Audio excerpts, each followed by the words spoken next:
গরুর মাংস রান্না প্রসঙ্গে মুখ খুললেন সুদীপা চ্যাটার্জি। জি বাংলার রান্নাঘর অনুষ্ঠানে খুব পরিচিত মুখ ছিলেন সুদীপা।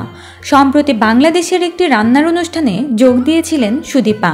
রাঁধুনি এপার ওপারের রান্না অনুষ্ঠানে অতিথি হিসেবে ছিলেন সুদীপা।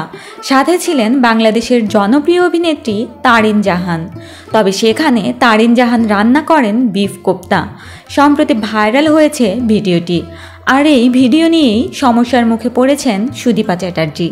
অনবরত হুমকি পাচ্ছেন তিনি, এমনকি তার ছেলেকেও এবং বৃদ্ধা মাকেও হুমকির মুখে পড়তে হচ্ছে। এ প্রসঙ্গে সুদীপা একটি গণমাধ্যমে জানান, আমি গরুর মাংস রান্না করিনি কিংবা ছুঁয়েও দেখিনি। আমি গিয়েছিলাম কুরবানির ঈদে একটি অনুষ্ঠানে বাংলাদেশে। তাদের দেশে একটি জাতীয় খাবারের মধ্যে পড়ে গরুর মাংস। কারো ধর্মীয় রুচিতে বাধা দেওয়া আমার শিক্ষার মধ্যে নেই। তাছাড়া সারা ভারতবর্ষকে রিপ্রেজেন্ট করতে সুদীপাকে সেখানে ডাকা হয় বলে তিনি জানান। তখন তিনি খুশি হয়েই লাফাতে লাফাতে অনুষ্ঠানে চলে যান। কিন্তু তখনও তিনি জানতেন না সেখানে গরুর মাংস রান্না করা হবে।